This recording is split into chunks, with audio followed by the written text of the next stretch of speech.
Hey yo, hi everyone, it's your boy number one Marmaduke fan, here to review more of the infamous, the OG Christian manga series, Serenity. This time, I've got sexy new magnetic bookmarks. They're so practical. I'm a man, who cares if they're sparkly and what pastel colored? They work! Alright, so I've already reviewed Volume 1. Someone asked me, so would I actually recommend this as a good form of Christian media? No, it's really cheesy. It's sort of like it changed from Volume 1 to Volume 2. So Volume 1 is like so delightfully cheesy. It's just so many laughs per page because of the teenage slang. I feel like Dixon decided to tone it down a little bit from Volume 2 on. So you're getting less goofy teenageisms. On the one hand, but so like less laughs because of that, but also it sort of settles into like a general. It just kind of feels like a folksy, down to earth slice of life manga with the Christian stuff worked in as part of the plot. There were a couple great panels. I decided we just could not. We did. It would be an injustice to skip these. So I'll try to stop and find meme panels wherever I can. Many New Age beliefs are Christian ideals, diluted of all moral authority. Based. And then Serenity has like a, what do you call it? Like imagination sequence where she imagines herself as Laura Croft. Laura Croft reference in a Christian manga. I can't believe it. All right. So, Volume 2, I have some like quibbles and criticism.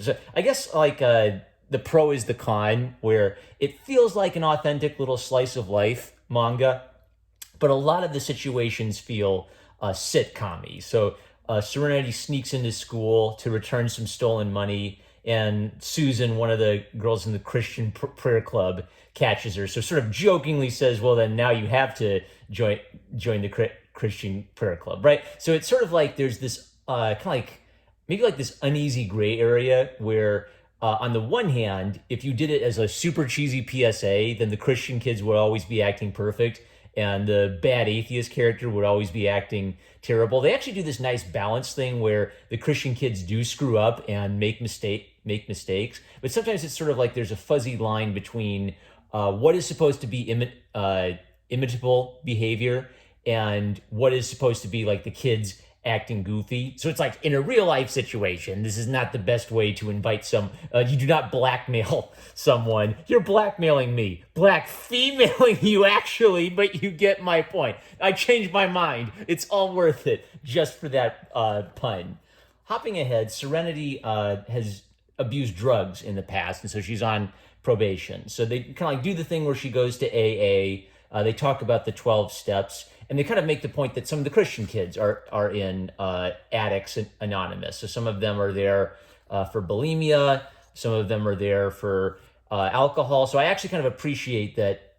Yeah, there's kind of like this acknowledgement that Christians struggle with ongoing sin in their lives as well. I marked this because one of the things I was thinking, well, we have all these scenes with Christian dialogue, so it would actually be helpful to have like an older Christian character, right? So if the kids are stupid, maybe there's like an older figure who's a bit more knowledgeable of the Christian faith. And they actually kind of like added a character like that. So sort of just as I was thinking that, they brought that in. I think that's a good way of maybe getting like more than just a teenage perspective on some of this stuff. And there's some neat stuff about Serenity not being a Christian, but sort of starting a journey towards God, but struggling with that as she goes along. So it's still really cheesy Christian content, but an improvement in overall quality from issue 1, though without all of the great meme laughs. Volume 3 is sort of more of the same of that, so it might get to the point where if I have the same thing to say about every volume, then maybe I'll quit reviewing it, even though I've collected them. Or maybe you guys want to see more. Let me know in the comments what you think. Do you want to see more sneak peeks of Serenity? Okay, so I'll say a few more things. So the setup of the plot that starts Volume 3 is they're passing around the purity test. I dimly remember, this is like one of the proto memes, I think. This is like when Chuck Norris jokes were still a new thing. There are probably people alive today who are starting YouTube channels who are younger than Chuck Norris jokes. So Back in the day, you print out the purity test and spread it around. And sort of the joke is like all of the Christian kids are realizing that they've screwed up things on the purity test. They're all kind of curious what Serenity has done, but Serenity doesn't fill out her answers to the test. She fills out what she knows her mom has done. And this is actually a really neat twisteroo where Serenity's father is not in the picture, and her single mother is also providing like a dysfunctional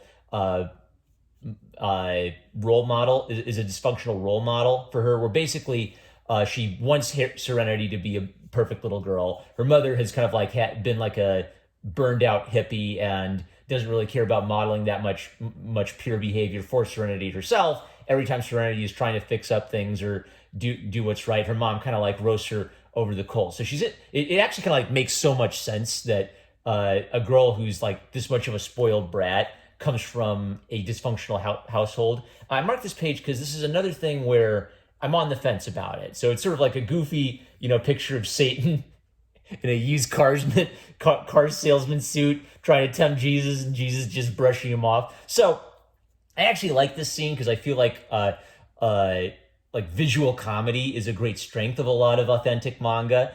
And I don't mind humor about Christ, because actually Jesus Christ would tell jokes and make humorous statements. So even though I like this scene, maybe one thing I don't quite like is I feel like there's a casual quality to how they talk about Christ. It's sort of like give him, they don't say this explicitly, but it's sort of that give Jesus a 30-day trial style of approach to Christianity. And I've never quite liked that, because part of the cool thing about Jesus Christ is that he's literally a king before king came a meme, right? There's a so that kingship aspect of Christ makes him cooler actually than just like your hippie buddy who will forgive you no matter what you do. I kind of want to see maybe a stronger take on the role that Jesus Christ plays in the lives of believers. So this terminates in Serenity showing the test to her mom. Her mom thinks that it's Serenity's answers and she's furious, and then Serenity